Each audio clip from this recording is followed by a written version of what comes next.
Hey everybody, I'm the Drink Pro. Have you ever heard of grower champagne?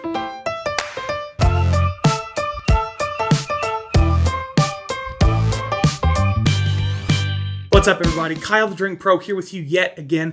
Thank you as always for joining me. Please consider liking this video and subscribing to the channel. I am really excited to be back. It is 2022 now, although I am filming this on 2021 New Year's Eve. And that's why we're doing a champagne review. Now, we're not just doing any old champagne review. This is a very special champagne, and I will get into what makes it so special in a moment. But first, I wanted to say to everyone who is here, thank you so much for coming back to the channel. I've been away for making consistent content for quite some time. 2022, new year, new me? Probably not. I'm the same guy I was before, but I will be back to making my regularly scheduled content. One thing that is going to tweak a little bit is I'm going to focus more on making content of things I don't have such a professional background in. I am the Drink Pro, but part of being a pro is recognizing when you don't know things, learning about them, and sharing it. If you can teach people something, then you truly understand it. So I'm going to understand something, learn it myself, and then share it with all of you. I hope you will come along on that ride with me. We talk about whiskey a lot. I will continue having weekly whiskey videos, but I'm also going to start including a lot more other type of content. And this is one of those types. I want to explore the world of wine a little bit. But today, we're going champagne. Now, if you watch this channel and you're into spirits at all, you probably know that champagne has to be from grapes that are grown in Champagne, France. Champagne is a region of France. But what you might not realize is that most of the champagne you are drinking in America is actually grown by one group of people and then sent to these champagne houses. These blending houses have been around for hundreds of years and are gigantic.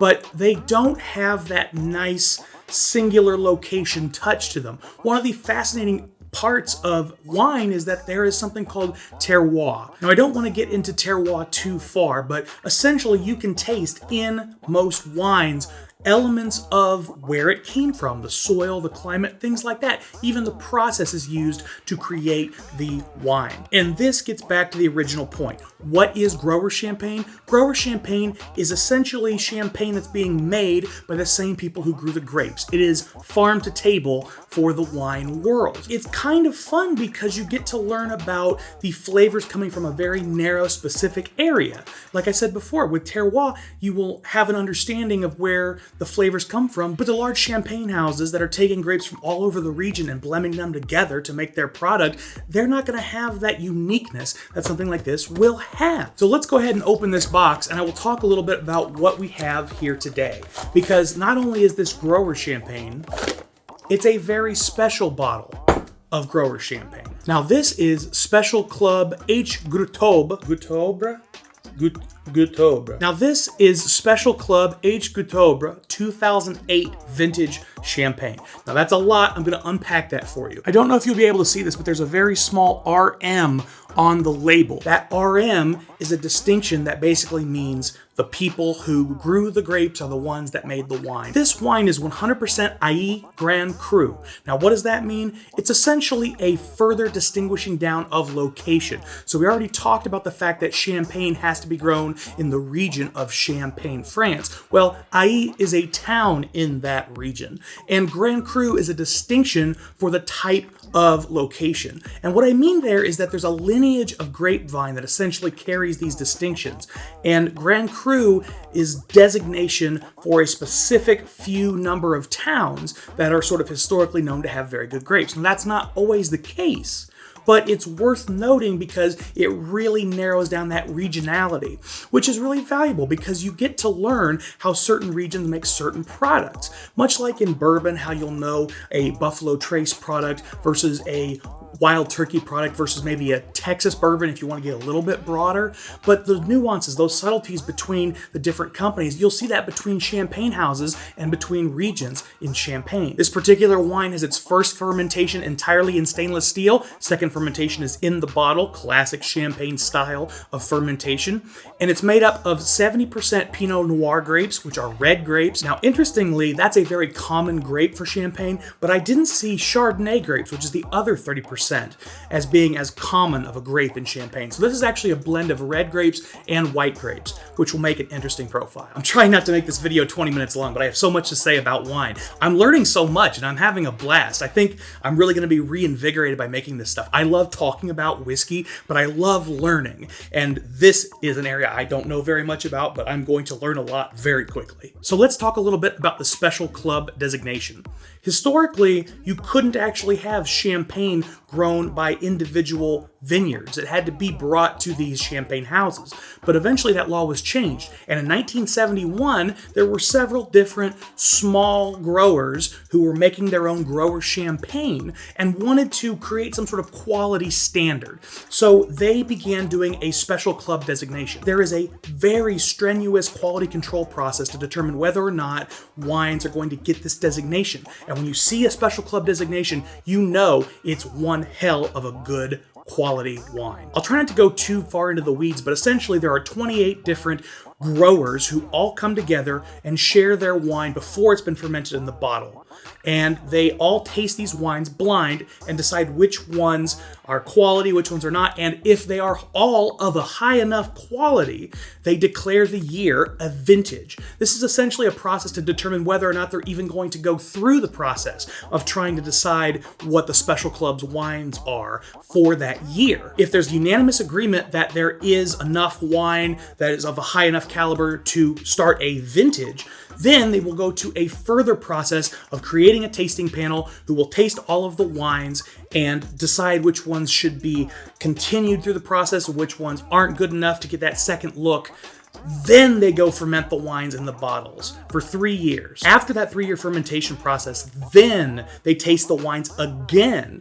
And only the wines that are unanimously agreed upon will get the special cru designation. And that's really important here. The 28 different people tasting to decide whether or not it's a vintage year, that has to be unanimous. The first tasting panel to decide whether or not to ferment some of these wines to see if they can qualify as special club, that has to be unanimous. And that final decision has to be unanimous as well.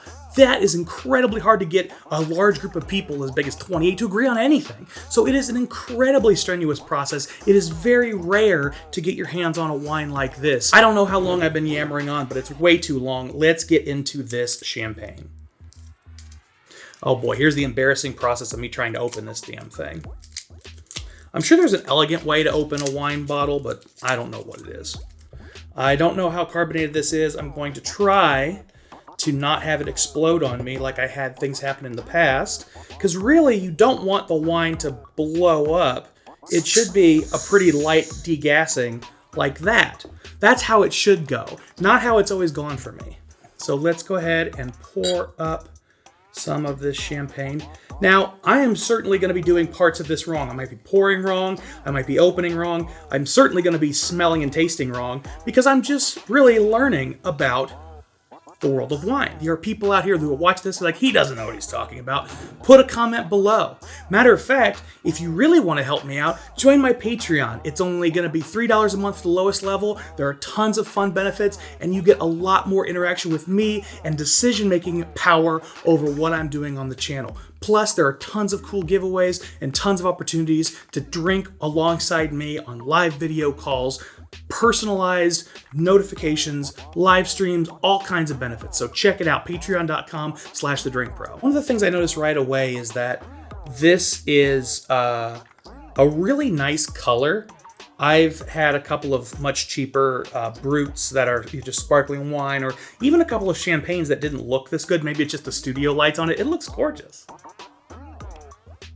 And it smells wonderful. I actually get some pretty nice distinct berries on this nose. Like strawberries, like blackberry cobbler, maybe some like clover honey as well. There is a slight earthy note, definitely a sweeter note. It's really refreshing on the nose to me. It's got this like almost petrichor vibe. It feels like I'm outside in a relatively wet environment. Ooh, I got a little bit of peach and apricot there. Very fruit forward. And I gotta say, I've had a lot of brutes that were much more dry on the nose and did not give me this kind of fruitiness, even with champagnes. I think part of that might be the 30% of the white wine grapes, the Chardonnay grapes going into this mix. Now, I have still not yet gotten a list of tasting notes like I've done with whiskey and other spirits and coffees to understand all the different notes you may or may not pull out of wines. So I'm just going to stick with the ones I'm getting right off the top of my head, and we're going to go ahead and taste this. One of the coolest things about drinking high quality sparkling wine is that you get this like foamy explosion in your mouth. I've had cheaper sparkling wines that just kind of feel like you're drinking a carbonated beverage. That is not what the experience of drinking this champagne is like. First thing I notice, very distinct earthy note and sweet note that kind of happen concurrently. And then the mid palate as the bubbles go away and you're just sort of left with this aftertaste. It's very herbal. It's almost got like a rooty component, maybe a little vegetal, like some sort of, I'm getting, for some reason, bok choy is coming to mind. Oh, beautiful. I love that explosion so much. Guys, it's so gorgeous. Front of the mouth, I get tons of like red raspberries, honey, a little bit of citrus. There is an herbal component at the front of the taste, but it really shows up much more back of the palate. Ooh, there's a floral note. Early on, early mid, like in the middle of the bubble explosion, there's this floral note. It's definitely like rose water. Oh, that's just gorgeous. That's gorgeous. By the way, I hope you guys like my new set.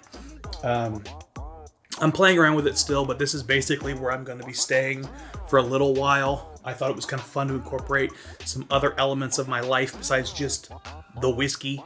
So that's what we're doing. You might think like it's an $80 bottle of wine. That's fucking stupid. You're wrong. The difference is pronounced. If you're used to drinking something like whiskey and you can tell the difference between a $100 whiskey and a $20 whiskey, I guarantee you can tell the difference between a $20 bubbly and an $80 champagne with this kind of strict, regimented review chain. Because holy crap, this is an amazing glass of champagne. It's the best one I've ever had by a mile. I haven't had that many, but I've had some quite expensive ones, and this one kicks them all in the face. Bam! Look at all the notes I've named. This thing is super complex. I get sweetness, I get fruitiness, it's floral, it's herbal, slight, almost vegetal note. This thing just packs a wallop, and every time I taste it, I find something new. Thank you all for joining me. Thank you for watching this video. Please consider liking it, subscribing to this YouTube channel, and leaving a comment if you've got any questions, if you want to see some kind of content, or if you want to tell me what I'm doing wrong. You can find me on all the social media channels at The Drink Pro, TikTok at _The Drink Pro. Tons of new content coming out on the YouTube channel, on all the socials. I hope you guys will stay engaged. I hope you will join me and bring your friends along for this adventure in 2022 that we're coming up in. Like I said, lots of whiskey content coming, but also lots of other content. So if you like whiskey, but you also want to explore some other stuff, you found the right place. Y'all keep drinking like professionals. Cheers.